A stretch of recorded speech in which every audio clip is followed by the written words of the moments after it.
This episode of Earn Your Happy is sponsored in part by Shopify, Quince Open Phone, and Northwest Registered Agent. Turn your big business idea into cha-ching with Shopify on your side. Sign up for your $1 per month trial and start selling today at shopify.com/happy.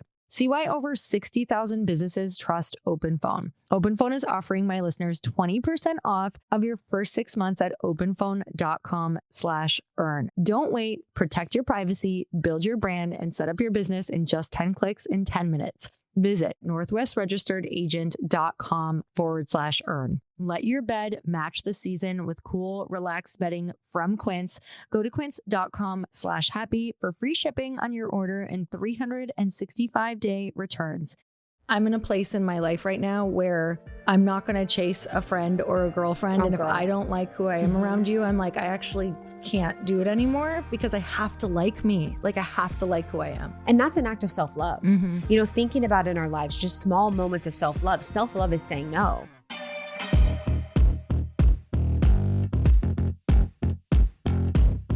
Hey everyone, welcome back to the Earn Your Happy podcast. Don't forget that I have a coupon code for you for Glossy. Summer is coming, and if you want to hydrate and feel freaking amazing, you should check it out. It is 25% off at getglossy.com. That's GETGLOCI.com. You need to kick those old hydration sticks out of bed because this is so much more than just expensive salt and sugar. You guys, this is game changing for your skin, your gut, and your hydration. And if you only do one good thing for yourself a day, let it be this. So today on the show, I have the incredible Krista Williams. You guys, I got to meet her so many years ago. I think it was like 8 years ago at a Soul Cycle class. And her partner in this book and also on the Almost 30 podcast was Chris and I's Soul Cycle instructor for a few years, like 2 to 3 times a week. And she was absolutely amazing. Her name is Lindsay Simsick. And I remember when Krista came to one of her classes and I had heard that they were like friends and they were starting a podcast together. And when I met her, it was like, I instantly loved her. Her energy is so good. She's such a girl's girl. I was like, this girl is freaking amazing.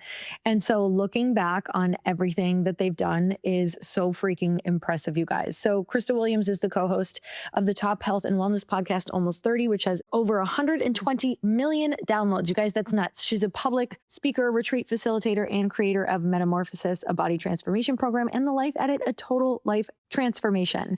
And get ready for this conversation because we talked about everything from her decision to freeze her eggs to navigating friendships and rediscovering her voice after divorce. We also talk a lot about the pressure of feeling like you need to arrive by a certain age and having these massive expectations on our timeline in order to feel successful.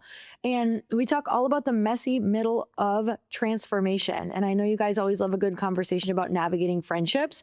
And we get into how we both built friendships that have lasted and really talking about her version of a friendship audit. So if you've been questioning what's next, if you feel behind, this conversation is for you. And tag Krista and I on Instagram because we always love hearing if these conversations hit home. And you guys, I'm so grateful for you. So let's get into the show. Krista, welcome to the Earn Your Happy podcast. Thank you so much for coming back on. Yes. Right? Wasn't it years ago? It was like, I think 2020 or 2021? No, 2019? 2019. It had to be because I feel like it was at my house. It was at your house. Yeah. And then you came on ours. Yeah. At that time. And then I think for Tribe Called Bliss. Oh my gosh, we're so much more mature and we're just grown women now. I feel like I just care so much less. I feel like the way that I cared during that time was on just a 10. And now I'm just like, whatever, man. Like, isn't that the best? The best. Getting older is the best. It's it's literally the most freeing. That's why. And it's really cool because now that I'm in my 40s, I've actually lost track of even like, I can't tell how old people are anymore. Which is also weird because I'll like meet a 30-year-old and be like, do you want to hang out? And they're like, you're old. And I'm like, what? Wait, what is going on? My friends laugh because everywhere we go, we'll be out. And I'm like, how old do you think we are? Like, I'll talk to people like, so if you just met us, like, how old do you think we are? Like 20, 30, 40? Like, that's my like favorite question. Also too, because I don't know if you're experiencing this, but I'll see people in the range of what people look like and how old they are. Like some people will be 30 and they look 45. Totally. Some people will be 45 and they look 25. So For there's sure. just this weird thing happening where time is being bent or something, but no one looks like their age. We also live in California. And completely. Yeah. Because when I go back to the Midwest, I'm like, oh yeah, Yeah. got it.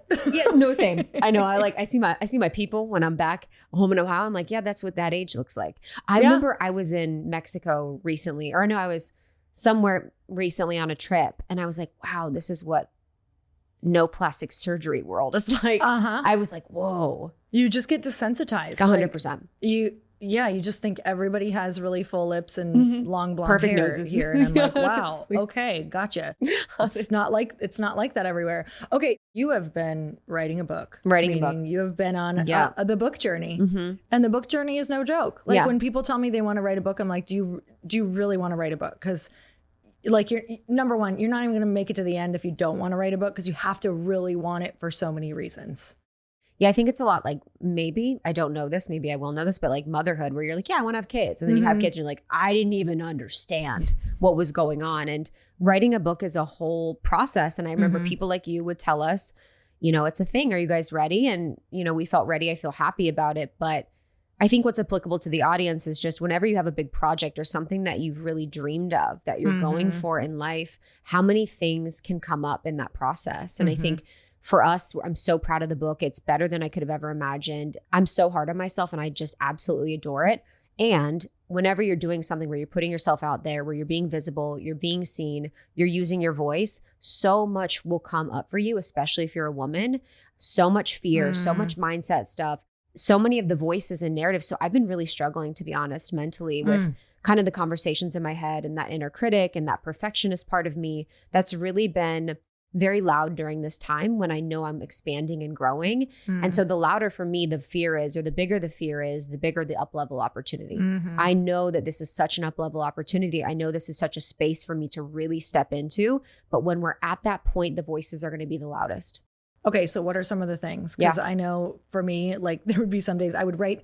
I had stints of where I would write. So it was like, oh, this coffee shop is working for me. Thank God. Because, you know, sometimes I'd write at home. It wouldn't work at all. Like you just like hit walls. You can't think of things. So I remember these different points where I was going every day to this coffee shop and I heard this habit, like just make your chair hit the back, you know, at like it's a habit like at 1 p.m. and then don't get up until like 4 or 5 p.m. And I'm like, great. And it sort of worked for me. It sort of didn't. But with that said, I remember some days coming home and being like, oh my God, I'm a genius. I'm the best writer ever, which was so rare, by the way. But then other days coming home and being like, I have nothing good to say. I'm a total loser. Like I'm a fraud and I suck. Like I have no good stories. Like it just feels like you have no good stories some days. think that was something I'm really learning about in this process, I think, because I work with speakers too. Yeah. And it's like, we have so much gold inside of us, but we haven't taken the time to sit and mine and excavate. So for me, I was like, I don't think I have any interesting stories. I don't think there's anything interesting about my perspective. So much of my process was like, what are the defining moments of my life? What are the stories that seem mundane, but are relatable?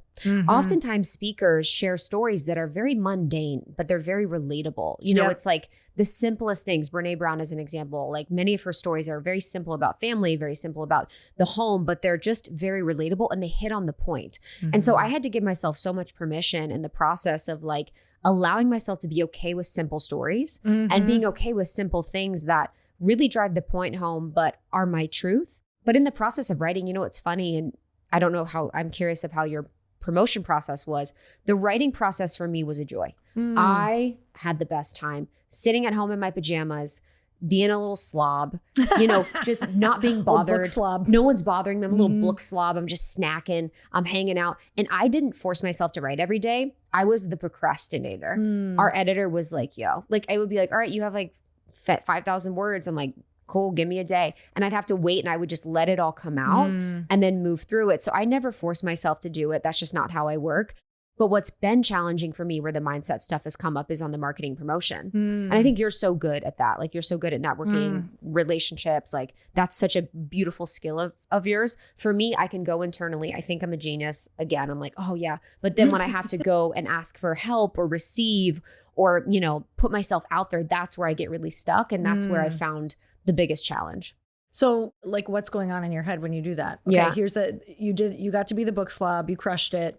Now you're like in the marketing portion. Yeah. What is actually happening in your brain? So in my brain, and I don't know if people can relate, I have this pre-disappointment syndrome where I'm disappointed before it already happens. Interesting. I have this part of me that is just it already isn't working. It's already not going.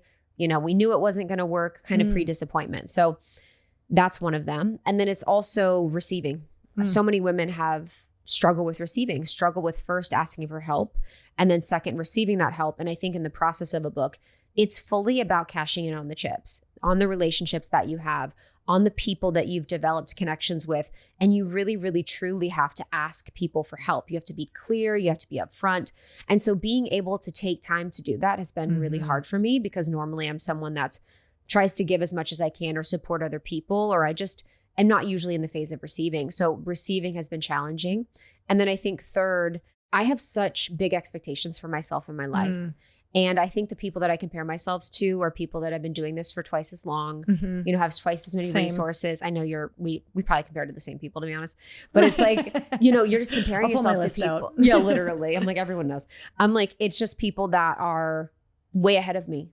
And that's okay that they're ahead of me. It's fine. But I just find myself seeing that and just getting really disheartened with it.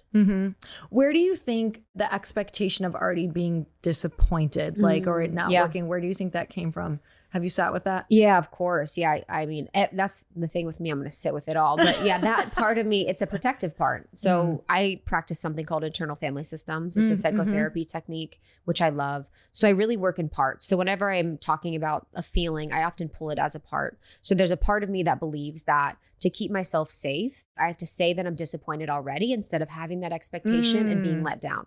Got it. So it perceives that it's easier to say, hey, it's not going to happen. Don't worry about it. We should just move on. It never happens, instead of having the hope. Is it because it feels embarrassing in front of people if you don't hit it? Yeah, of course. Yeah, I would say embarrassing. I would say that there have been many moments in my life where I have hoped and it hasn't happened. And then I also think that it validates the belief that I'm not successful. So I think a lot of people have beliefs that they have that are limiting beliefs, that are these, you know, neural pathways that exist in their mind that they had from a young age. One of mine is that I'm not successful. I have this belief that I'm not successful. And so to validate and confirm that belief in my reality, I will be disappointed in advance. So oftentimes with these beliefs, we want to validate it in our reality. The belief is so strong that instead of the conscious mind being like, I want to be successful, we truly want to validate that. So I think I just believe I'm not successful. To be honest. Was there something growing up that it wasn't good to be successful, or that it was really good to be successful? It was really good. And it was never successful enough. Oh, yeah. Interesting. Yeah. Coming from like parents or all around you? Parents and all around me. That's how success was money. Success was safety. Success was being seen. And also on the other side of it, you know, there is a really soulful spiritual part of me that came here for a mission. Like, I'm here to do good. I'm here for God. I'm here for goodness and God. So there's also that part of me that desperately really wants to make my life meaningful and live a life of purpose and do big things and share whatever I'm being called to share by God. So that is the truth and that is the beauty of it. But then on the other side of it, the shadow side of it is that, you know, I desperately want to be successful for that thing. So there's kind of this like, you know, there's this kind of paradigm thing that can happen with people where they're like, I don't believe I'm successful, but I know I want to do good and I want to do big things. Okay. So this makes me think about how you feel about purpose. Yeah. Because purpose can be so like, purpose can feel so connected. How do you see to it? Success? How do I see purpose? Yeah. Oh my God. Let's go there. Okay. Yeah. Purpose to me now, I think you create it all the time. I think you have to keep creating it till the day you die, or you're going to die of not having a purpose. Like, I just think that we have to wake up every day and create our purpose, because I had an interesting trajectory of like growing up with nothing and then getting the wild ride of network marketing and exploding with network marketing, going to having everything, to like such an excess at a certain point in our life that we just, at that point, if we would have been crazy smart with our money, we would have never had to work again. So that the reason I'm sharing that is because I got to a place where we could wake up and do whatever we wanted. And we did that for maybe, oh my gosh, we still didn't do it because we were still helping people. Like we didn't do whatever we wanted. But even just having a little bit to do every day was not enough to feel fulfilled. And I remember struggling in that period of my life. That was like mid 30s and going, whoa, there is so much more to life than this. And yet feeling like I couldn't be the vessel yet to like say that because I was in my mid 30s, but then having to unpack and unravel all of what that meant, because purpose is like, you truly have to come here and figure out how, like what your gifts are and how to use them every single day in a way that makes you feel fulfillment, no matter what is coming in. Because it's really bizarre that you also like, then you can get to a place in your life where maybe then you need money again or whatever that looks like. You have to find the driver of why you're going to fulfill these big purposes that I believe we have. Then you have to figure out the drivers in your life without getting so attached to the meaning behind them, which is, the whole thing is fucked up and amazing and beautiful. But I think that you're going to have, you know, depending on who you are, I feel like we're going to have 5, 10, 20, 30 different purposes. I think there's like a core, I think there's core purposes, but then I think they're going to be in so many different arenas. Yeah, that is so beautiful. Clip it. Clip that. I was like, clip that. What about you? Like, where are you sitting right now when you think of purpose? So I believe we were born for purpose, on purpose. I believe we have purpose. And I believe the quest and conversation around purpose is one of the deepest spiritual questions we could ask. Like, what are we doing here? Why am I here? And that is not a light question to think about that. And so I think the pain that people feel around purpose is so warranted and so valid. And for me, just my journey till where I'm here now was so painful around purpose. I was just driven insane by the desire to find my purpose and desire to find out why I was here. And it was something that caused me anxiety and depression. And when I found Almost 30, I really felt like I found my purpose. And then you find that, and then you realize that there's more purposes to be found. I think for me right now, what I'm really trying to do with purpose is I'm really trying to surrender as much as possible. I'm really, really, really deeply in a practice of trying to surrender for what God wants for me, because I feel like I've lived many purposes: teacher, healer, coach, podcast host, CEO, you know, but those are all like identities, you know, as part of it. And I think that there's like a true essence within us. That's like our actual like reason. So your true essence could be like mystic rebel, or like sacred heart, or like earth angel, or like something that's a little bit more spiritual and tender, that's outside of identities and labels. And so I'm really trying to get to the core of like, how can I surrender more to be more in service to something that's greater than me, that's going to be more fulfilling to the world and more fulfilling to myself. Do you think people struggle with purpose because, and you know, I'm thinking of like myself and my journey as well. Do you think they struggle with purpose because, I mean, life is, it's hard out there for a lot of people. Yeah. It's getting more and more expensive everywhere. It's hard to, and I hate even saying the words hard, but like attaching our purpose to also money and making a living. Of course. So those lines get really, really blurred on like, man, you know, I'd love to be living my purpose, but I also need to be paying for these things, or, you know, and then sometimes people can get really confused because they attach their purpose to making money, and all of a sudden you start to hate so-called purpose. So how have you struggled with any of those things as well? Yeah, I think, you know, that's the thing. It's almost like sometimes purpose and thinking about it's almost like a luxury. You know, if you're someone that's working. So true. You know, if you're someone that's really struggling, you're working, you know, I'm from Ohio, like small town. If that's your life and you are working 60 hours a week, 80 hours a week, you're a truck driver, you're, you know, working at Starbucks, whatever, like you're not thinking about purpose. You're thinking about survival. And so it is a gift to ponder the purpose. It is a gift to think about why we're here. And for anyone that, you know, is at the point where they're probably just getting by, purpose might not be the conversation for them, because you need to be at a place where you're out of survival mode to think about like why you're spiritually here and sort of a mission beyond survival. You know, survival or like the purpose is more like the thriving state of things. It's more like that next step. And I think we're really lucky in the West that we have so much brain space and opportunity and luxury to think about why we're here and what we're doing. But I think for most people, they tie purpose to money. And it is true that if you're in your purpose, you'll make more money, but it doesn't mean that if you're on your purpose, money is going to be what you want. And I've found that the more spiritually connected I've been and the more whole I've felt and the more I've loved myself, I think less about purpose and I think more about alignment and I think more about peace and I think more about presence. Because I think when I think about purpose, I think about something outside of myself where I'm like, what is that? How am I going to do this thing? Or how am I going to, fulfill this goal? But it's like right now, I think the space that I'm in with my journey, I just need to really go inward to focus on how aligned I can be. So what's feeling good for you right now? And we can also, I'm fully aware you're in book launch right now. Things feel, to anyone who's not done it before, there's no other way to say it. Like you're on the playing field, you're in battle. Yeah, like battle. You are literally in battle every day. Like, how do I get this out? How do I make sure at the end of the day when my head hits the pillow, I feel like I left it all on the table. Like I did all the things that I possibly could to get this book out because you worked on it forever.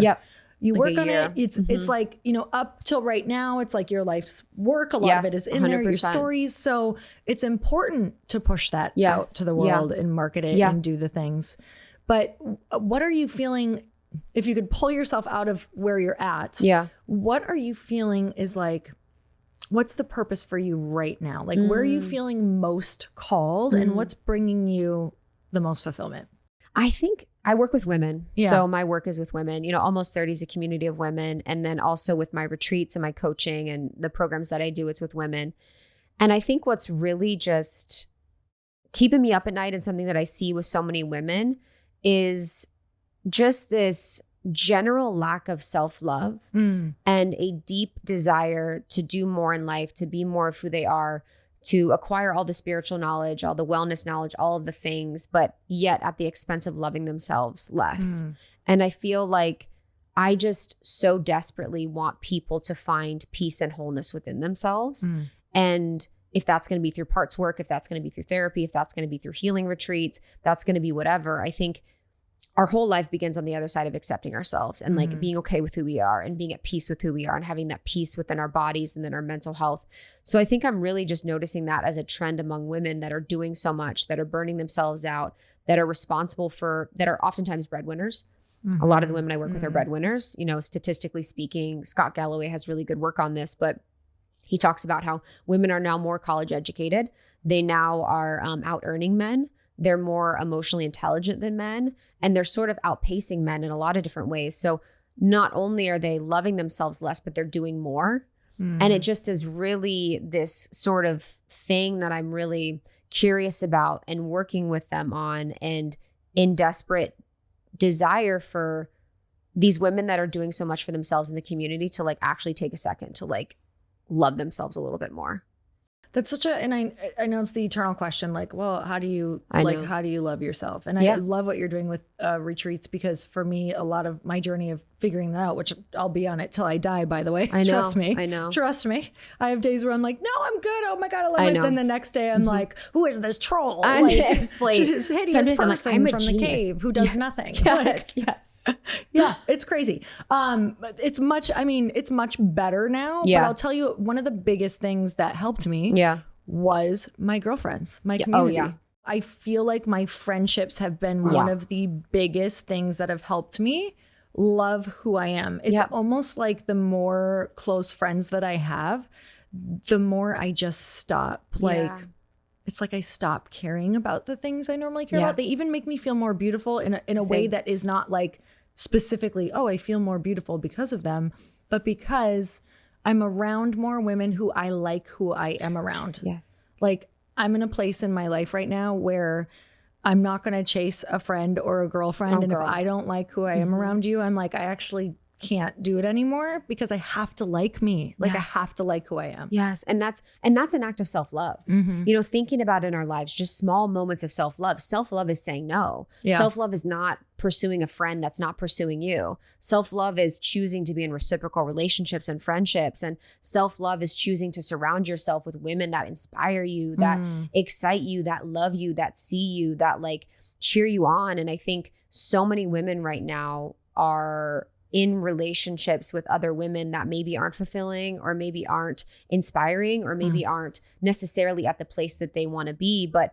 when you get to that point where you're in really amazing reciprocal relationships, I mean, that has healed me more than any relationship with a man. I was married too. And my relationship with Lindsay is an example, like having someone that I've gone through really hard things with, building a business, dealing with money, being public figures, and being able to have conflict repair. You know, that's like, I think for me, and I think for a lot of people, what builds relationships that are strong is not just gassing you up, not just like, you know, liking your Instagrams and sharing your stories. It's like actually being able to go through it with someone. Yes. And be yourself as a sovereign being and being like, hey, I love you so much. This really bothered me when you said that. Like, are you available to talk about it? Like that builds intimacy because you're like, oh, I can actually express all of me and not just like the perfect sides of me.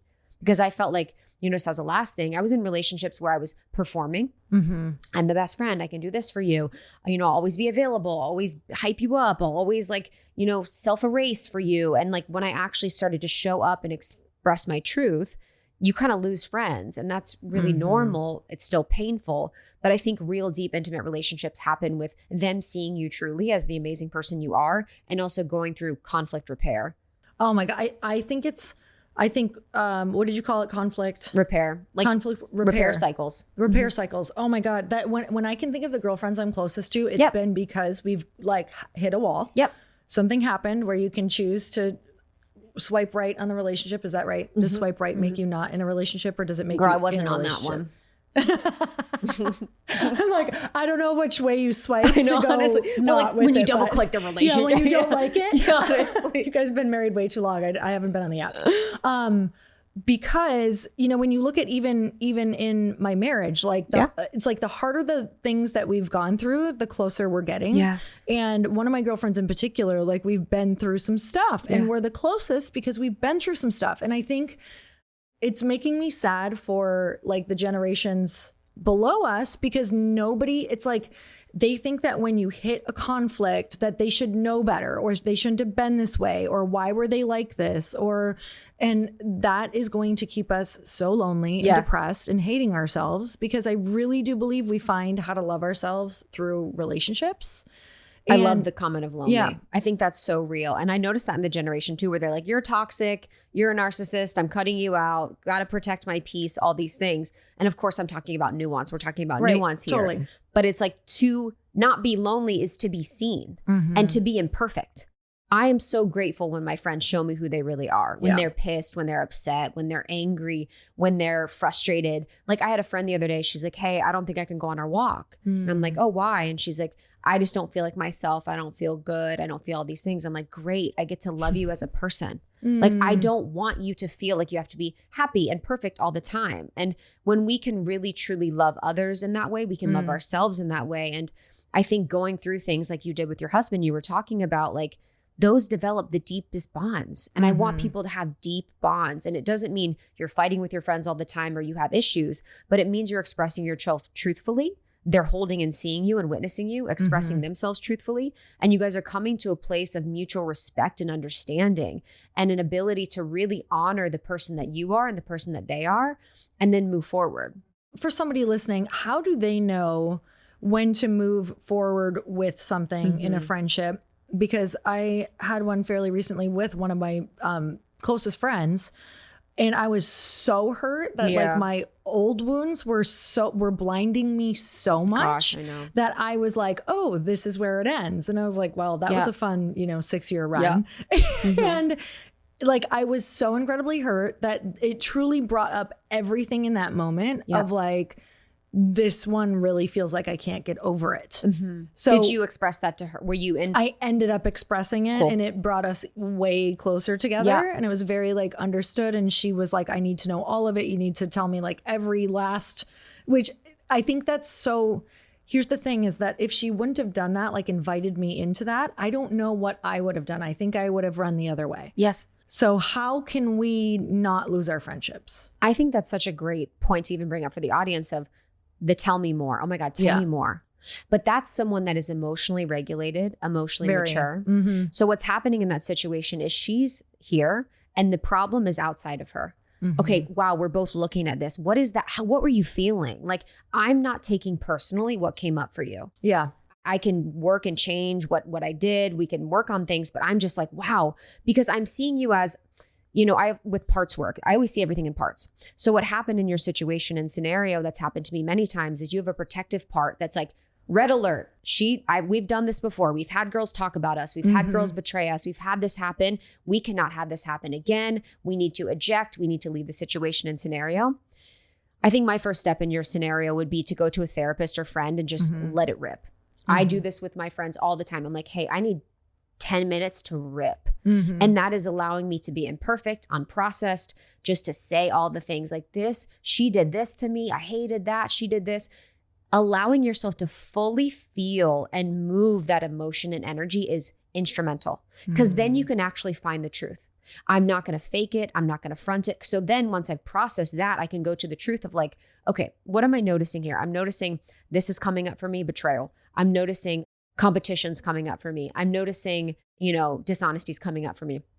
What about me is bringing that up? So I would say, okay, I remember when that one friend in 4th grade, she told everyone this. I remember these things happen. I'm processing all of that myself before I'm going to the friend to tell my friend what happened. So then when I'm going to my friend, I'm like, hey, all of this came up for me. I was noticing this, this, and this because of this situation. I want to like bring you in to my process. I want to bring you into what came up for me, because that's going to allow more intimacy to be created, where you're like, again, the problem's here. That's the famous thing. Jay Shetty also talks about it, where it's like us versus the problem. I'm noticing this thing happened. It was so weird. I just felt so much fear because I felt like you were being competitive with me, when you said that. And I know for me, back when I was in 3rd grade, all the girls were competitive with me. And I just have this story about that. And I'm really struggling. Can you help me? Some things I love to say are, can you help me see the truth? I love, can you help me see the truth? Because right in that case, I'm just using it as an example because you shared it. And your example, because of the protector parts, you're not seeing the truth. No. And the truth is that she didn't understand. There's a miscommunication here. So when you ask someone, help me see the truth, I'm seeing my perspective. What's yours? I also love the story that I'm telling myself. The story that I'm telling myself is great, because then you're like, the story I'm telling myself is that you are competitive with me and you don't care about me and that you don't care about our friendship. And someone that's your friend is gonna be like, whoa, like thank you for sharing that. Like, now I can understand you more.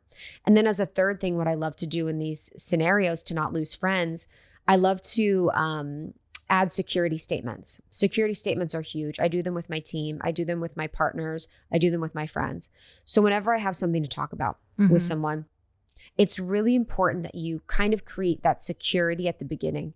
So if I was to come to you and be like, hey, Lori, when you said this, it really upset me and it just really bothered me. And I really think that you're being competitive with me. The way that you're going to show up is so different than like, Lori, I love you. You've been an amazing inspiration in my life. You've done so much for me. You've done so much for other women. Our relationship means so much to me. And what came up for me recently when you said this was this. You're going to respond 80 billion times better. Yeah. The first one you shut down. The second one, down. you're open. And you're giving both of you the opportunity to show up as your best self. If I'm bringing security statements, I'm validating what's true. Your relationship means a lot to me. This means a lot to me. So in that firm understanding of what's true, this person isn't going to react defensively. They're going to react openly. And it's going to create such a greater space for opportunity for you to have these deep, meaningful friendships. Yeah. Oh my gosh. The statement of even just what story. Oh yeah. The story are we telling? myself. That one was so powerful. We ended up there and it was, it was so helpful because we were both able to see how we actually both like essentially called that in together. So we could even heal something even deeper in both of us, because what was happening on her end is her wanting to please me by doing something was keeping her in the cycle of people pleasing. And her actually having to show up in the way that she did that disappointed me so much was like the world's most perfect lesson for me. And then it was perfect for her on having to disappoint someone. Yes. Oh, I mean, it was magical. It's so, and that's the thing, that's conscious relationships. Conscious relationships is taking full responsibility. Every you statement could be an I statement. If I'm like, you are being this, it could be, I'm feeling that there's something come up that I'm experiencing you this way. And so when we can kind of pull the thing outside of ourselves, we can use I statements, we can regulate before, we can see it as an opportunity for deepening.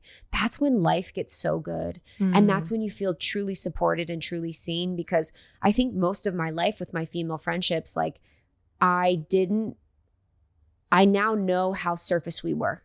And I felt like by telling us secrets, by telling you every detail of my sex life and my dating life and all the stories of my parents and, all the stuff that we were close, but it's like, no, like when there's a risk is when you get close. Cause you telling your friend that's a risk. You could lose the friendship. Something could happen. So when you have a risk and you guys meet the risk and then you choose to continue to move forward, that's when you get the best friendships. And it's like nothing I can even tell you. If you haven't experienced it yet, it's so worth it. But the experience of getting there is scary. It's risky. And you do lose some people. Yep. Like you do lose some people. Yeah. And I'm sure you've lost people. I've lost people. And for me personally, there hasn't been one friendship that I've lost that was not on purpose. Totally. Every one of them.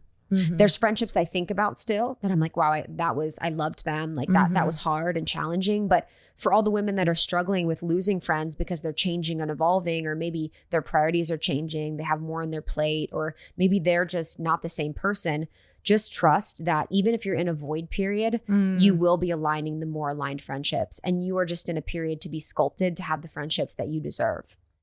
What would you say to someone who is searching for those friendships? Like what actually goes into building these? Because one of the biggest things when I put my book out is they would be like, okay, I tried this and it didn't work. Like they would try maybe one or two things like, okay, I tried to have these conversations, or I tried to invite people, or I tried to do this thing.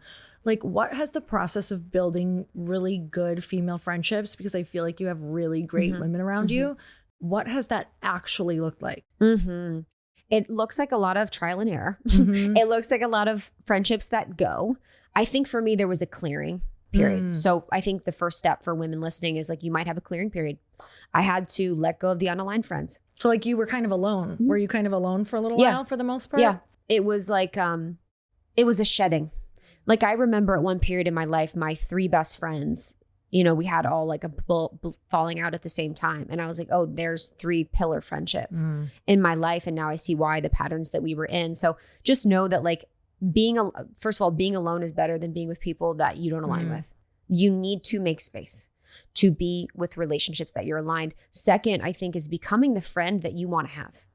So you need to become the woman that you want to be friends with. That means you're loving, compassionate, kind, powerful, funny, cool, whatever your priorities are. I had to become a person that I wanted to be friends with myself. I love being with myself. I'm like, I'm my own best friend.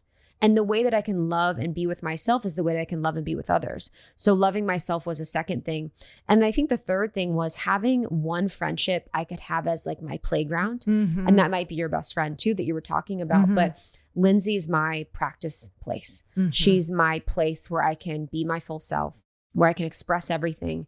She's always going to be available when I call. We can go through hard times. We can have conflict rupture. And then she serves as a template for my friendships moving forward.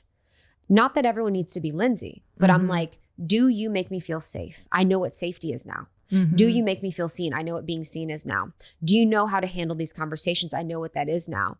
And then as a fourth thing, I think understanding who your friends are and just accepting them as that. And so let me explain that a little bit, right?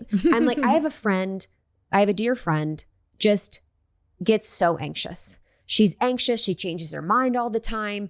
She thinks she's a chill person. She's like, I'm chill, but is anxious and changing her mind all the time. I know this about her and I accept it and I love it. And I'm like, that's how she is. I'm not going to change it. I'm not going to get annoyed about it. That's how she is.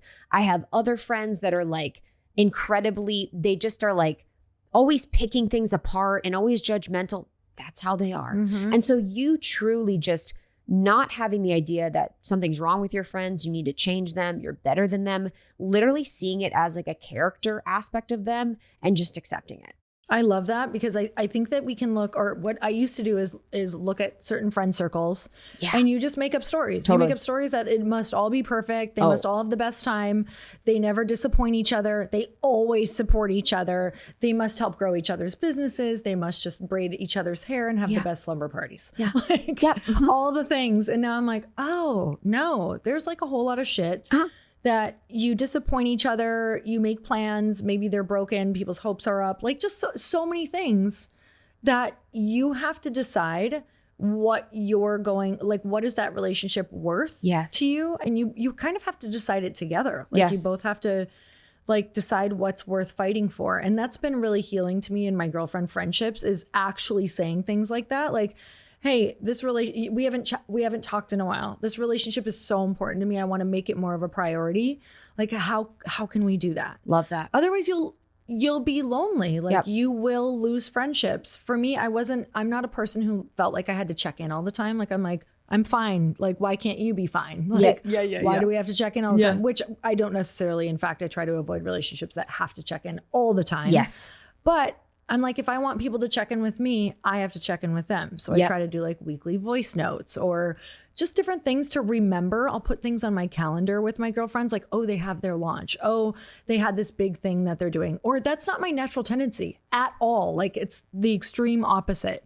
And so if I want that in my life, I have to first do that and be that. And now I feel like I have so much of that because my calendar is like, you know, or I'll set reminders and things like that on my phone. Like, they have this coming up. To support people in kind of understanding how to spend their energy, because we all have so much time. Something that I do too is called a friendship audit. And so a friendship audit is super powerful. And, you know, it seems savage to do like an audit of your friends, but really we're kind of doing that every day unconsciously. So it's just bringing whatever's unconscious conscious. Understanding where you need to spend your time and who are your priorities of friends. So as an example, I'll do this once a year. I'll look at all my friends and my relationships. Am I spending time with the friends that deserve my time? Oftentimes families have this, like a man might be working all the time and be like, my values and priorities are my family. And he's home one day a week and never. So it's like, I want to make sure that the people that are a priority are getting the best of me and they're getting the most time in my life. And I realized I wasn't doing that. Like, as an example with Lindsay and my ex-husband, like they were the least of my priorities, but I was, if I died, I'd be like, I love them your people. so much. Yeah. I'm like, I'd do anything for you. And I'm like not prioritizing them. So friendship audit is really just looking at your friends, making like A, B, C if you want. A is the person that's like, you will wake up in the middle of the night when they call. Anything they want. They have deep access to you. You're always going to clear things that come up and you're always going to be honest with them. They're like your ride or die people. And the B friends would be like friends that you love. You see once a month. They mean a lot to you. If something comes up, you might just process it on your own. You might not bring it to them. You're going to be there for them. You're going to be at their wedding, but it's not like the deep, deep access. And then C would be like people you love, but like see every once in a while that you like don't really need to spend that much time with. So if you notice someone that you don't feel that good around, but maybe as a C friend kind of moving up in your time or you're spending too much time with them, you could be like, hey, this is a friend I actually don't feel that good with. Why am I spending so much time with them? What am I doing? And I think it just helps us understand how to spend our time so that we're most fulfilled and deepening relationships with people that matter. I love that. Okay, so I want to shift into like body image, your perspective of nourishment, because I know that through following you, so much of your like your growth in your content was around healing your, like how you felt about yourself, your body and your body image. Tell me about where that kind of first started, where it was just like so heightened of awareness of like, this is the body I'm in and the attachment to that. Man, it's been interesting in the book process because I think conversations on the body have come up the most. Really? Yeah. I don't know a single woman that hasn't struggled with her body in some way. No, I don't either. If they're being honest with you, yeah. Oh, 100%. I just remember so many times in LA, you know, there's the most beautiful women in the world here. I'm friends with some of the most beautiful women in the world. And just hearing them rip on and tear apart their bodies and say these things, it's been so eye-opening to see some billionaire women I know that are like struggle with their body. In the book, we have a quote from Jamie Kern Lima. And in it, she talks about like even being a billionaire, she still struggles with her body on a daily basis. So it hits all of us. For me, I was someone that was like a fad diet connoisseur. Did Special K, grapefruit, cookie diet, Master Cleanse, Atkins, South Beach, Slim Fast, Weight Watch, like did it all. Did it all. Mm-hmm. Did it all, spent my whole life and so much mental energy doing that. And I realized in my later 20s, one day I was just walking across my kitchen and I just had this thought. I was in my normal day of how many steps I've walked, how many macros I've eaten, how many calories I've had, how many calories I needed to burn, Soul Cycle. Yeah. And how much I weighed, how much I needed to weigh, all those things. I was doing the Tetris game of all of this stuff. And I just had this moment where I was like, I think I might die doing this game. I think I might live the rest of my life doing the math problems all day. I have chills. Like the space it takes up is astounding. Psychotic. Like, it's psychotic. Yeah. It's painful. I just was like, I just noticed the prison that I was in. And I noticed that I was not living my life. And I noticed how I am, and everyone is so incredible and immaculate and powerful and meaningful and here for purpose. And it is not to count calories all day. It is not to do the math on how much you've eaten. It is not to subtract how much your workout was from your daily calorie intake to see how many calories you. It was like, I was like, this is absolutely absurd. And in that moment, it was just a normal day. I surrendered. I almost gave up. I was like, oh, this is my life. Maybe in my next lifetime, I'll be able to do this. Maybe in my next lifetime, I'll love my body or accept my body and not live with this. And a weird thing happened with that surrender. And Carl Rogers, who's the grandfather of therapy, he talks about this paradox of transformation, that in order to transform something, we have to accept it. So I didn't know I was doing that, but I fully accepted this moment. I fully accepted this thing. And that really led me on this journey of really going through all the layers of my body. And instead of going the route of dieting more, macros more, changing what I was eating, I just went the spiritual route. And I went the route of understanding the relationship my mom had to her body. My mom had a really challenging relationship with her body. My grandparent, both my grandmas had eating disorders. Like, my mom always saw food as a threat. So it was always a thing in my household. It started to look at, the relationship I have as someone that's codependent with my body. I started to look at why I prioritize my body over anything else, and just started to go really deep. And so that was what really led me to a place where now I'm just so deeply in love with my body and who I am and how I feel. And the most annoying thing happened, the thing that happened that I literally was my nightmare when I was in a bigger body, was I started to lose weight because I wasn't having the subconscious belief of, I am fat. I'm a problem that needs to be fixed. There's something wrong with me.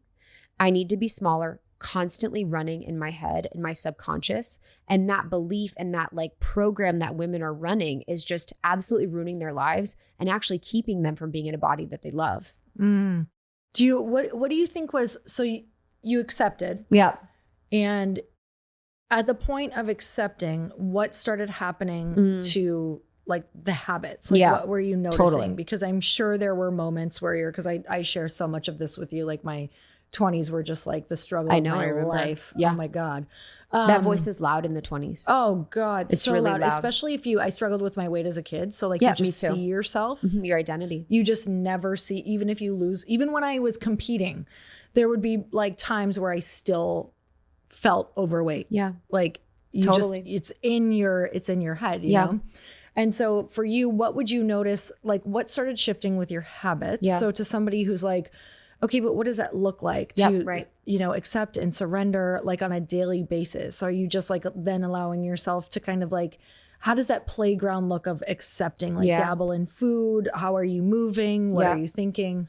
Yeah. And just honoring, I remember you have to be available for this type of conversation around your body. When I was in my 20s, I was just tell me what to eat. Yeah, no. Tell me what to diet. Give me the diet. I was unavailable for anyone that said anything about intuitive eating, anyone that said listen to your body, anyone that said anything about loving your body. I was unavailable. So I understand that. This is another level and layer of the body conversation. So what happened after that point was I started to commit to feeling my feelings, because what I realized was that I was using food to numb. I was using food to cope. I was using food to avoid, and I was using food to avoid feeling. Many of us have addictions: porn, gambling, TV, phone, eating, shopping. Mine was eating. I used it in my household, in a chaotic household, to regulate, to find peace, to escape, to all these things.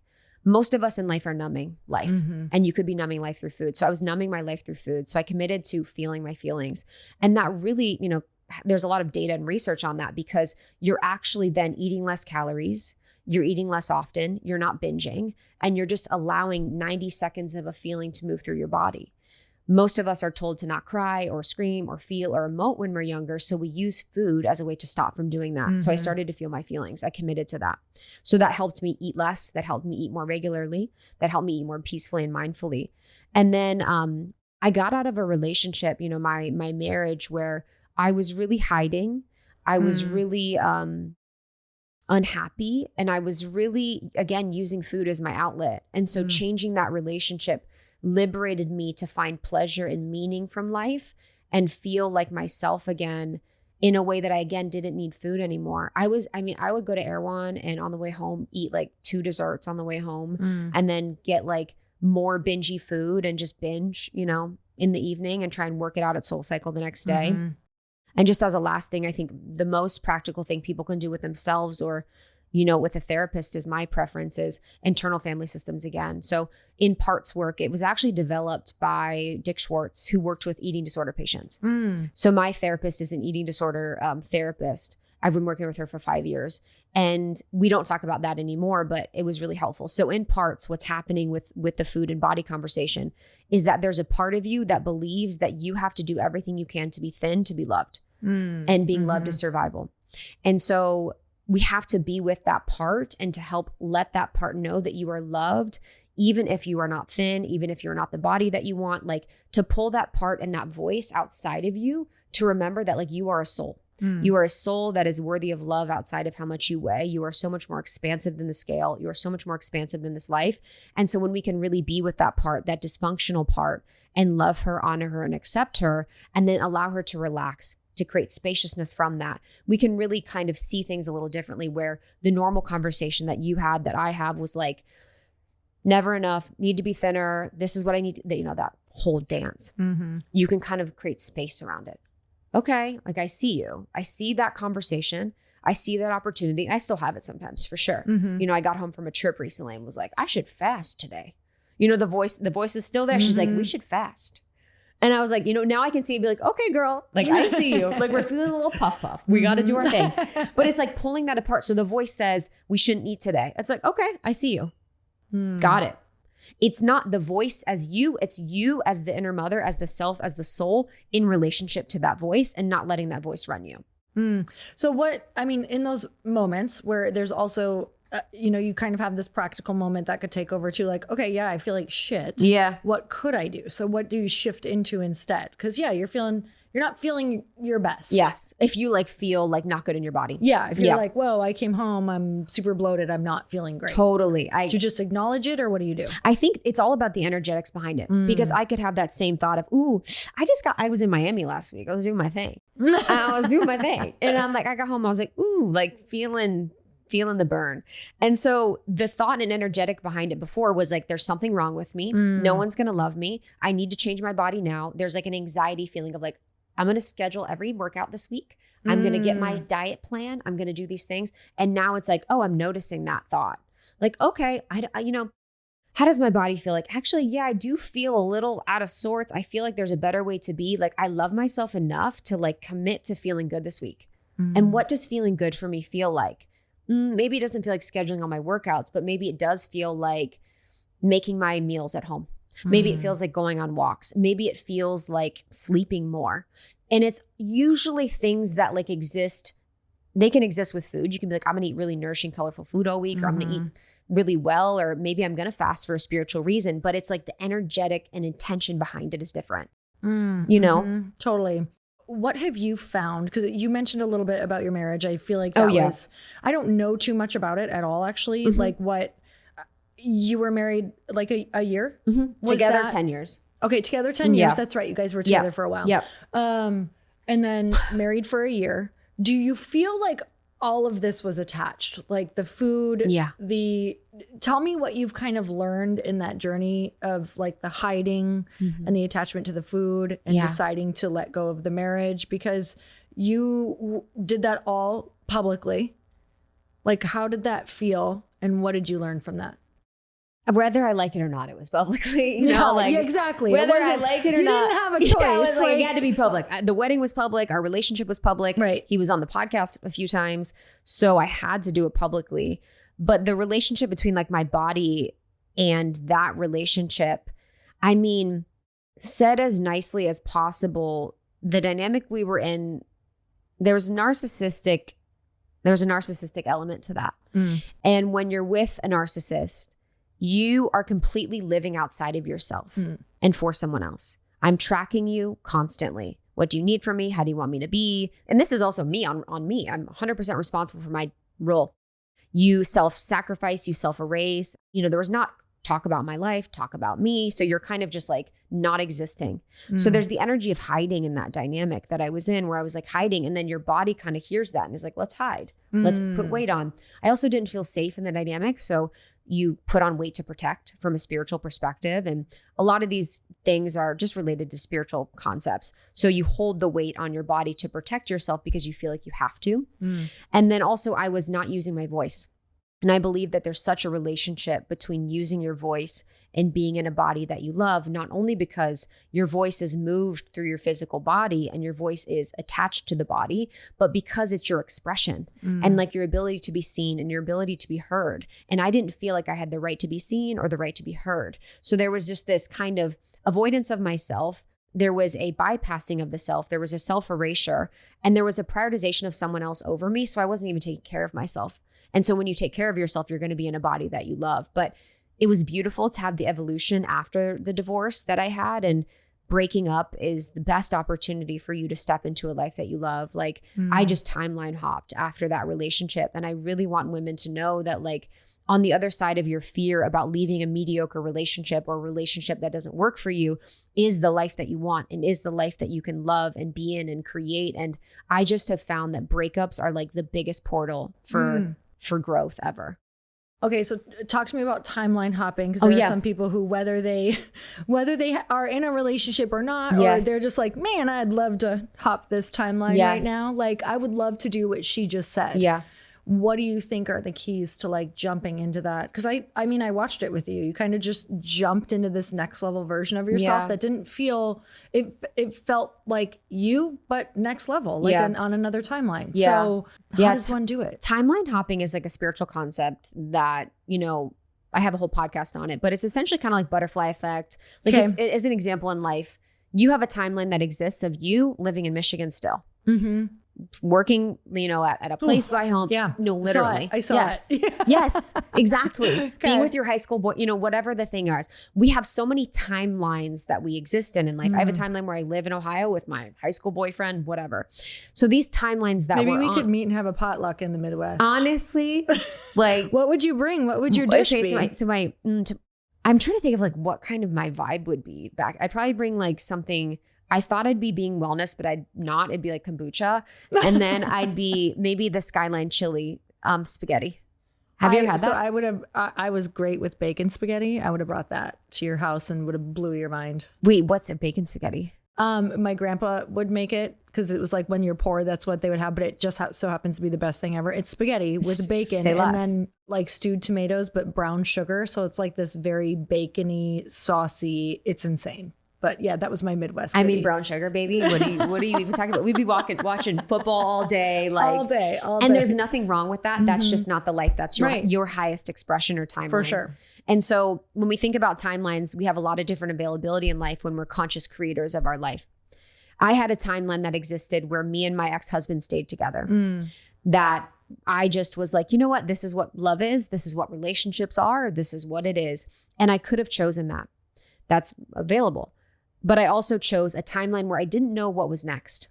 I didn't know where I was going. I didn't know who I was going to be with. It's scary. I don't know what's here. If I would have stayed with him, I knew what was there. We could live in a house. We'd then maybe have a family. There's kind of like a predicted timeline. And so when I chose the harder thing that was more aligned to my intuition, that's when I hopped that timeline because my intuition and my soul was calling me forward. And it doesn't mean it's easier. Usually it's harder. And usually you don't know where you're going, but you really get to a place where you can be more aligned, more free, more yourself, more embodied when you're able to make the harder choice that aligns with your intuition, that takes you further to the life that's meant for you. What's feeling hard for you right now? Like, what are you working through? What are you able to see? Like, what are you able to see, if you can see something for the next version? Yeah. What's feeling like the block right I want now? you to answer this one too. Okay. So Noodle. Okay. Gosh, to be honest, I think I was telling you this before. Mentally, I'm not well. Let me just I clock just in. want to hold you and rock you because I was not well. Like, you're not well, but it is a part of, okay, we'll keep going. It's a part of the next part of you that will be the 100%. best part. You'll just, like, you will not have been able to meet her without this and unwellness. I hope that I feel free. You will. So what I'm working with right now is this moderator part of me that exists and lives and just monitors everything I do and say and needs me to be perfect. Example, this interview. I will be like, bye, love you guys. And then once I'm alone in the car, the moderator part will be like, should have said this, should have said that, could have done this better. Oh, did she really like you? Like, oh, that was a weird thing to say. Remember when she kind of looked away when it's just, it is No, like. I love it because I understand Don't it. you? Yeah, I fully understand it. Yes. Oh my God. I'm like, and she is just on and popping through this book launch. So when you do big things, when you push yourself outside your comfort zone, when you go for your dreams, when you do something that is being seen and heard, the limiting beliefs that you have and the things that you struggle with are going to be spotlighted and exacerbated because this part of me existed, but I didn't hear her as clearly as I am now. And so I'm really struggling with this part of me that is so hard on me because that's not the true me. And that's not the most successful me. That's not the most productive me. That's not the most authentic me. And it's really keeping me from being the most authentic and free version of myself because it has this deep desire for me to be perfect. And, just on the other side of that, it's a really beautiful part of me. It's made me an amazing speaker. It's made me a really clear communicator. It's made me an amazing, conversationalist, if we're talking about the work example. And so now I can see her and I can pull her outside of me and I can see the benefit she's bringing to my life. So I have to change, and I'm not doing this all the time, but I've worked on changing my relationship with her where I can get in the car and be like, hey girl, you got a few minutes. What's up? She can be like, this thing you could have said better, this you could have said better. And it's like, okay. I personally, Krista, outside of this critic, can take her feedback and get curious about it. You know what? Actually, I could be more clear when I'm saying that. That's a great point. You know what? Actually, that could have been a better story. That's a great point. So when we use our inner critic as like our coach, it can be really supportive for us. Like the inner critic to coach pipeline is really powerful. So I'm trying to use it as my coach, but right now I feel so deep in it that I'm still a little murky with things. It's just that, which is beautiful because you're going to, for where you're going, you have to have this cleared. And I think there's no better way to clear it, which does it ever go away? No, not fully, but you can, you'll just acknowledge it later. But there's no better way to do it than the sheer amount of reps that you're having to do. Yes. And you have to actually get so sick of it. Totally. Until one day, just like with your body, you will actually be like, cool, great. Yeah. No. Like I fully understand it. I had it so bad. And then one day I literally was like, cool. Well, I liked me and I think that was okay. And I can always get better. Yeah. 100%. You're just like, it's neutral. Like even today, I hope this lasts, but even today I was like, I'm actually unavailable for all that. I'm unavailable. I'm actually good. And it's almost like, this is the thing. It's like using boundaries on yourself. People are like using boundaries on everyone else. They're like boundary, boundary, boundary. I'm like, use a boundary on yourself because you're so mean to yourself and you're beating yourself up and you're saying all these mean things to yourself. And it's like, you need to create the boundary so that you're not beating yourself up all day. And today I was like, no, I'm good. We're not doing that. Whatever's going to happen is going to happen. And I'm going to be grateful for it. And I'm proud of myself. I'm proud of the book. And I'm just unavailable to beat myself up all the time for trying my best and trying my hardest and truly doing what I know to be best for myself and my community. What are you struggling with, dog?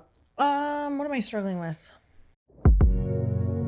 I'm so excited to share this. You guys know I never shy away from big, scary leaps, those super messy, what the heck am I doing moments. And This Is Small Business just kicked off a new season, and it's all about risk. You know, I'm obsessed with this topic because that's what it takes. The host, Andrea Marquez, takes us behind the scenes with fearless founders who turn their maybe later ideas into heck yes, let's go adventures. These episodes have it all. They have raw stories of grit, honest advice, and so much inspiration. I got full body goosebumps listening. I was nodding along thinking this is exactly the kind of fuel we all need when chasing our big dreams. So if you need that extra push to go after your own hell yes vision, you have to check this out. Go follow This Is Small Business on Apple Podcasts, Spotify, or wherever you listen. I can't wait for you to hear it. The hardest part about starting a business is often getting started. Build your business in just 10 clicks in 10 minutes. Starting your business should be simple. Get more when you start your business with Northwest Registered Agent. Your entire business identity in just 10 clicks and 10 minutes. Northwest Registered Agent has been helping businesses launch and grow for nearly 30 years. If you want to build your business while keeping your personal information secure, Northwest is the partner you need. In just 10 clicks and 10 minutes, they'll form your business, create a custom website, and set up your local presence wherever you need it. Form your business for just $39 plus state fees, backed by real business experts with decades of experience. Protect your identity and keep your home address private by using Northwest's address on your information documents. Don't wait. Protect your privacy, build your brand, and set up your business in just 10 clicks in 10 minutes. Visit northwestregisteredagent.com/earn and start building something amazing. Get more with Northwest Registered Agent at northwestregisteredagent.com/earn. When I first started Glossy, I was so overwhelmed. I felt like I had to do everything on my own, because you do, and your to-do list just keeps mounting. But let me tell you, when you're starting off with something new, it just seems like that list is growing and growing and growing, and it can quickly overrun your life. So you have to start learning to find the right tools that can not only help you out, but simplify everything. And that is a game changer. And let me tell you, for millions of businesses, that tool is Shopify, and I am included in those numbers. Shopify is the commerce platform behind millions of businesses around the world, and 10% of all e-commerce in the US, from household names like Mattel and Gymshark to brands just getting started. And I'm going to add mine to the list, Glossy. Get started with your own design studio. With hundreds of ready-to-use templates, Shopify helps you build a beautiful online store to match your brand's style. And you guys, I love my website so much that's on Shopify. Go and check it out. Also, Shopify is your e-commerce expert with world-class expertise in everything from managing inventory to international shipping to processing returns and beyond. If you're ready to sell, you're ready for Shopify. Turn your big business idea into cha-ching with Shopify on your side. Sign up for your $1 per month trial and start selling today at shopify.com/happy. Go to shopify.com/happy, shopify.com/happy. How much time do we have left? Kidding. What am I struggling with? Okay. That was a good joke. I took that personally. I was like, oh, she's done with me. that was too good of a joke. Not at all. That was me saying, how much time do you have that you can listen to what my problems are? Okay. So what am I struggling with? I am in a place where 40s are interesting. They're so interesting. They're so awesome and also so weird because you are supposed to have arrived. And when I say supposed to, like, I don't even know who made that up. But I think in your 40s, you feel like, oh, this is where I should start going into the next chapter of like who I am and I'm settled. And I actually think in your 40s, and according to everything I'm kind of learning from other people too, I think there's the biggest initiation into the second portion of your life. Yeah. So I think what we see, especially what I feel like I see from friends, especially my Midwest friends, I think there is very clear choices that we make in our 40s of either the tapping out, like this is it, this is what I did, this is what I came here to be. It was maybe the kids, it was the family, or maybe it wasn't. Maybe I don't have that yet. Maybe this is just kind of it. Oh, this is my body. Oh, this is what I look like now. We're older. There's not a whole lot left. And I think you can either choose that, or you can decide that this is the most exciting time of your life and that you're just getting started, and that everything you did prior to that has wound you up in a position to start something even bigger. And when I mean bigger, I don't even mean monetarily. I mean like purpose wise, of like, what could you really step into? And I think where this gets challenging is in your 40s, you also feel a little tired. You're a little tired of being fucking challenged all the time. Mm-hmm. And so I am struggling with, I thought that portion of deep struggle and challenge was done internally, but it's a different version. Mm-hmm. It's a different version of the fire, like trying to burn something away. Mm-hmm. Like you think you're like, I'm listening to you say these things. I'm like, yeah, I struggle with that. I think I'm good with that. Mm-hmm. And then there are this whole mountain of other things that it's almost the same, but it's coming up in a different way. Wow. Like, so because what's the feeling there? Is it that you should be somewhere you're not? Like, what's the discrepancy that's creating that pain? Like, why am I not as fulfilled as I thought I would be? Or I thought this would go easier. Or wow, I thought the relationships that I built up would have made this a lot easier. And like a new level of even disappointment is open to you, because the bigger game you play, the more you do, like you said, the more you have to ask those people or see things. And it's like a new level of things is being revealed to me when you're in an even, like, I'm playing a riskier game in my life right now. There's a lot more money involved. There's a lot more uncertainty involved. There's like risks. You know, Chris is taking massive risks in his career, mm-hmm. and there's things in our life that we're facing where we're like, whoa, this is, you know, we haven't had children yet and we think we really want them, but now we're in such a midpoint in our life where it is just a bigger gamble of what your future is going to look like. So I think that I didn't realize that as you play a bigger game, like it can get bigger. Yeah. I think that's such a great point to bring up for the audience too, because I think people see, you know, people like you just are really successful, big people. And it's like, you have to be sculpted to hold that much. Like, and that's what I'm realizing more in life, in my career. I'm like, oh, I wasn't given that opportunity or that thing because I actually didn't have capacity to hold it. No. I actually wasn't sculpted to have it. I would have died even 5 years ago with what's going on in my life right now. Like I would have crumbled to pieces. Yep, exactly. Like I would have never been able to do you it. are being built and forged through fire to be able to do what it is that you want to do. And you have to trust that. Mm-hmm. And it's like, it's not the people that are the biggest usually have struggled the most and been through the most. Mm-hmm. I remember I was at a party and it was some random party. Will Smith was there and he was just talking about how he has like between like 12 and 20 lawsuits against him a month. Mm-hmm. It's just like people suing them all the time. And it just struck me because I was like, someone like that level that plays so big, you think that life is just good. And it's like, there's so much happening behind the scenes. Stalkers, paparazzi, lawsuits, money things, people taking advantage of you, all this stuff. It's like for the grandiose and the beautifulness that you see on the outside, there is just as much struggle and strife that is happening on the other end. Yeah, you have to, we're just, all of these things and everything you shared and all the challenges, like the position that you're in right now, where you're just like, I just feel like I'm going to break. I'm like, oh, they're expanding your edges. Like it's just, you're a water balloon right now and it's filling and it's filling and it's filling because for the next vision, it has to expand all around it, you know? And it's like, you can't get that until you're stretched beyond what you think you can possibly hold, because the blessing is big, but also what comes with the blessing is also really, really big. Yes, because God's like, okay, so you want this thing. And so you want this book to happen and be a success. Okay, so now in this process of that, you're complaining, you're not like doing these things, you're like choosing the limiting beliefs. It's like, cool, why would I give you more? Mm-hmm. Because you're already not doing well with this, what I'm giving you. And so when we're given opportunities, and I think this is so helpful for your audience because some of the women might want bigger opportunities or bigger stages or bigger audiences, these things. It's like, do the fucking best job ever with the audience that you have, the room that you're in, the fucking money that it's like, just crush it. That was a tough lesson for me to learn.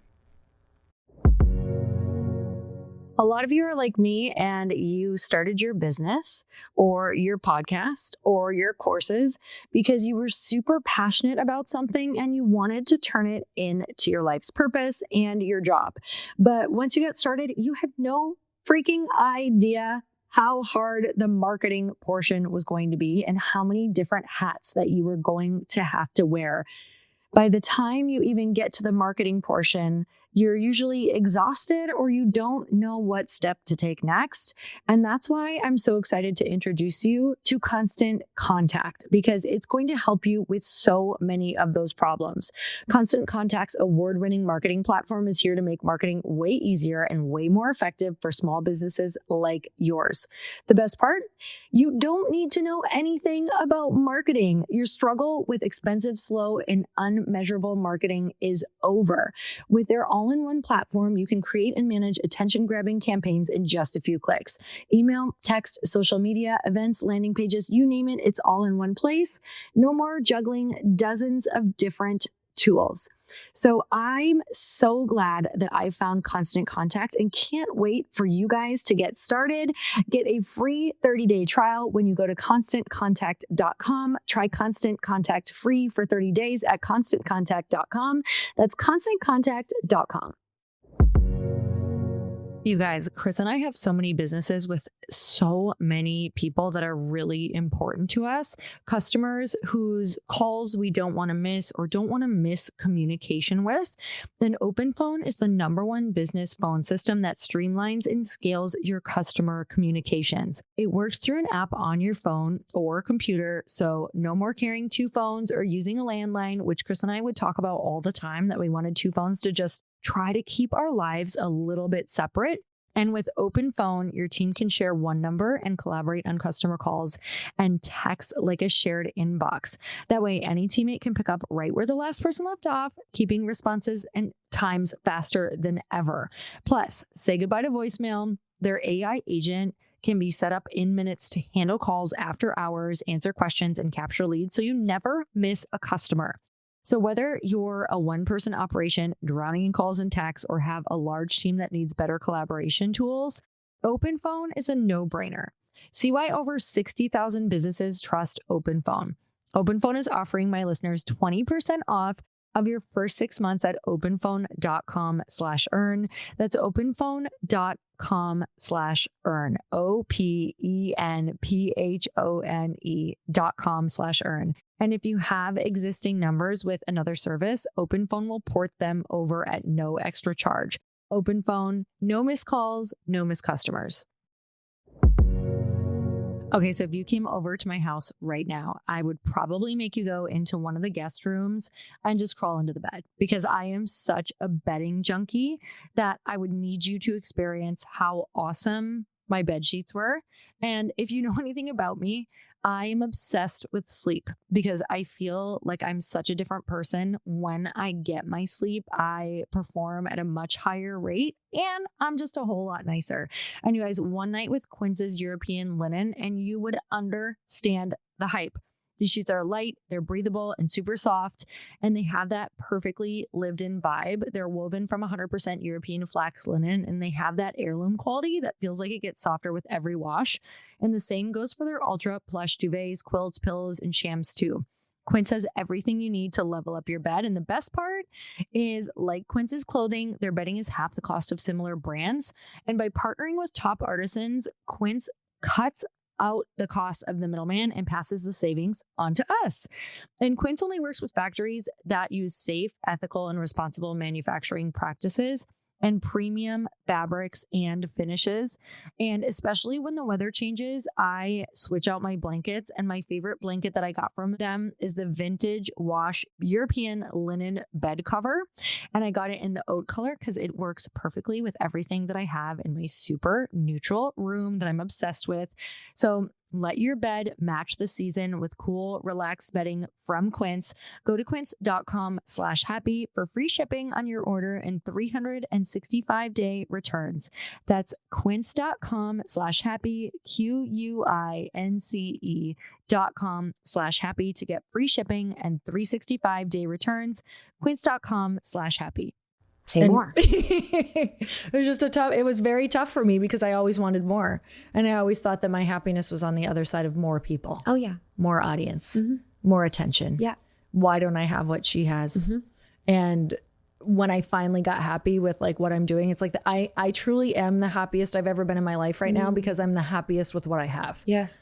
And it's changed my life. Yes. I'm so happy coaching into my mastermind groups. I'm so happy talking to like the people online. I'm so like whoever I have online, whoever jumps on, like even, you know, I do like certain calls where I'm like, oh, I wish more people would come on, but only if 7 people would come on. I'm going to like love these 7 people like they've never fucking been loved before. Yes. And I'm doing that for me. Like, yes, I'm doing it for them, but I'm doing it for me to like feel satisfied with my life and the job that I'm doing. And just like enjoying it. You know, it's like, I had that thing too, where it's like, you always want the more numbers, you know, you want the more things or whatever, but it's like, oh no, I've had to do that a lot. It's like, oh, this is what God wants for me right now. Yeah. This is what's meant to be. And this is like, also too, it's like providing transformation or like something instrumental to someone's life to one person is crazy. Because you've had that. I've had that in my life where someone said one thing to me. There was one unlock where I'm like, that changed my whole life. And I'm like, to be able to give that to someone is such a gift. That's the realization that's changed my life, is that in every opportunity that when I'm getting my coffee, when I'm at the gym, like passing someone on a walk, we have that opportunity to actually change someone's day in a huge way and make them perceive how they perceive the world. You can actually, not that I want you to be responsible for people, but you have the ability to help change perspective every single day or a transformation. And that is, honestly, that is what has changed my life the most. Is like, how can we do that in the little parts of our day rather than wanting like this big audience or people to show up?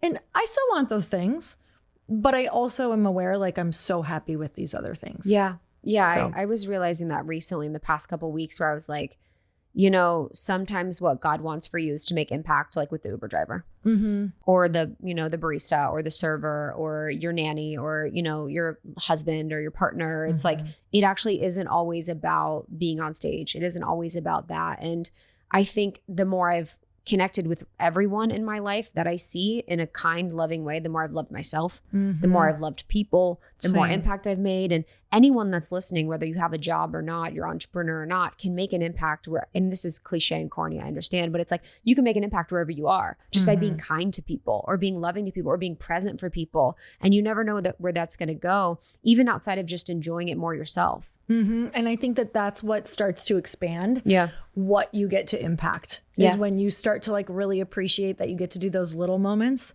I think that's when you get blessed with like opportunities to do more if that's what you're really feeling called to. It's when you don't care. Totally. You know what I mean? Honestly. Why does it take so long to arrive there? I know. Honestly, it's like, I don't care anymore. And then it's like, doop. Here you go. Sometimes Here's all of I'll it. like play with, I'm like, I'll fake not care. I'm like, I don't care about He this. knows. Yeah, I know. He's like, you I'm still like, care. Yeah, literally. I'm like, it's cool because I don't care about this at all anymore. And it's like, I desperately care. And I'm trying to lie to myself. I do that all the time. I'm like, no, I don't care, God. And he's like, that's funny. Yeah, surrendered. Well, Do you say God because of your religion? Or how do you feel What's about that? Do you say God? Yeah. Okay, cool. God's like, that's the word for me. Yeah, same. Yeah. It's come back. I don't know. It used to be Jehovah. So Oh, you don't say wow. God. Is Jehovah God? Yeah. Oh, yeah, that's another name for God. Okay, got it. So yeah, it was weird. It was more weird for me to say God than that. Wow. But that doesn't translate well out in the world. But Yeah, I'm like, dude, yeah, you're just like, you know, God, Jehovah's like, yeah, that's not as, they're like, are you Jay-Z? yeah, That's the honestly. only other person who says it. However people get their universe, source, whatever, but God Yeah. feels right for me. Totally. That's where I'm at too. So, okay. The book literally covers everything that we talked about. Yep. So basically the book was inspired by Lindsay and I's journey of becoming almost 30. So when you're on your almost 30 journey, your prefrontal cortex is coming online. So you're becoming conscious. So with your prefrontal cortex, you're actually able to think rationally. And then also you're going through something called a Saturn return. And so that's an astrological term. But what happens during that time is you have rock bottoms, you have reckonings, you have all the lessons in life really tend to come up. Do you remember your like 27 through 30 period? Yes. What was going on? I was breaking through like my old identity of not being smart enough, not being good enough, hiding that I didn't graduate from high school, started doing fitness, Yeah. It was like a whole thing. Whole identity shift. Whole identity shift. You're reevaluating your identity in a real way. And I think whether you're almost 30 or not, it doesn't matter. It's about your relationship with change. And it's about the belief that we all think we're behind, but we're really just becoming. And so in the book, we have stories that are really vulnerable from Lindsay and I, and then we have Pass the Mic. So we have some of our guests that we share in the book, like Mel Robbins, Jay Shetty, Glennon Doyle, just some really powerful people that fit this stuff. And we talk about career, purpose, the body. We talk about burnout. We talk about spirituality. We talk about money. We really wanted to cover all of the areas that are important in your conscious awakening. And so it's a really hefty book. And I just love it. I'm so proud of it. Well, I don't think it matters what age you are. I think it's huge because I can place myself back to that age and go, wow, this was so big for me. And Huge. Also it's such good reminders of everything. Yes. And let me just tell you, please write in Almost 40 because I know. I was like thinking about that recently. I was like, are we going to rebrand Almost 40? I was like, maybe at some point, but I'm still like lying about my age with dating. So, you know, we'll see. We'll chat about that next. But you guys go grab the book. We'll make sure we link everything right below here in the show notes. Yeah. And I'm so grateful for you. Thank you so much for coming on. And who knew, meeting you way back in Soul Cycle, I literally loved you the second I met you, which is how I met you. We met at Soul, y'all. I was like, I don't know. I remember your abs. I just remember your abs. You cruising in the front with Chris. Well, thanks. Every class, 7 a.m. You would go to 7 a.m. every week. I think so. Yeah. That was just, that was a whole different life. That was a whole different life. This is a whole different podcast. We'll do it another time. But okay, you guys, thank you so much for tuning in. Linked everything up with the book and how you can find her, how you can follow her. Definitely go let her know what your biggest takeaway was from the podcast. And until next time, earn your happy. Bye, everyone.